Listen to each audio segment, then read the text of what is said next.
How much do you know about the classes we offer here at WB? Everybody knows classes like Honors American, Lit Algebra 2, and Physics, but what about advanced jewelry?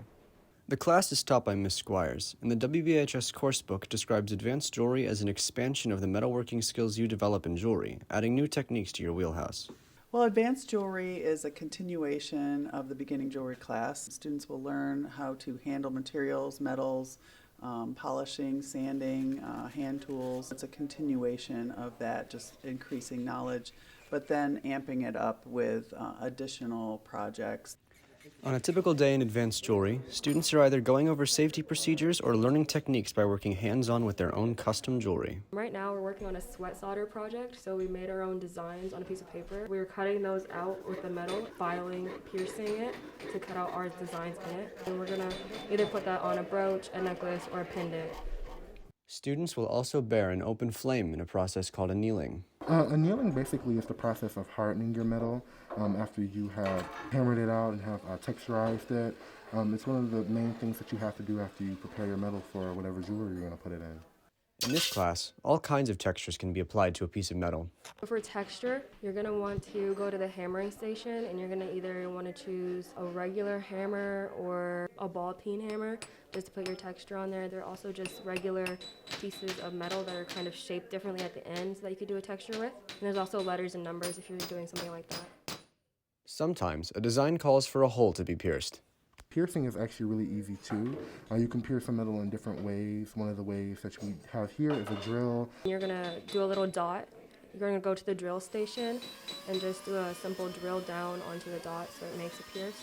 Learning how to make jewelry can introduce students to a new method of self-expression, as well as give them an opportunity to expand their personal fashion. I think that it's the perfect class for kids to really express themselves, not only creatively, but emotionally, psychologically. You get to make jewelry in a different way. There's so many opportunities for students to make designs and sell them on Etsy. It's such a calming class. If you ever want to make your own jewelry with like raw materials. Someone who's really interested in dipping their toes into fashion, it's a good way to get started. Whether you just want to create something for fun, or you want to do different things that you can actually wear. Maybe even just make things for their friends. This is art that you can wear. You can take this anywhere, you can gift it to someone, and they can wear it, and you'll have it for a lifetime. Because jewelry touches on so many different subjects. So we're dealing with chemistry, we're dealing with physics, we're dealing with math, of course design concepts. And we're learning all about hand tools, using drills and other power equipment. Using all those skills with tools can translate into a student's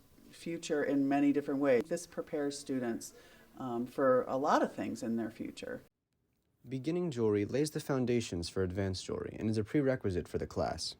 Students are pursuing their personal voice, their personal choices, whereas beginning, it really needs to be much more limited in the options that students have because the tools and the techniques require so much concentration that personal voice is limited in some of the projects. But with advanced jewelry, students are really digging in to their creative freedom, and so that's really, really cool, and they can really guide their projects. If you like working hands-on or are interested in fashion design, this might be the perfect class to put on your schedule next year. This has been Maxwell Gottesman reporting for your Live Laker Update.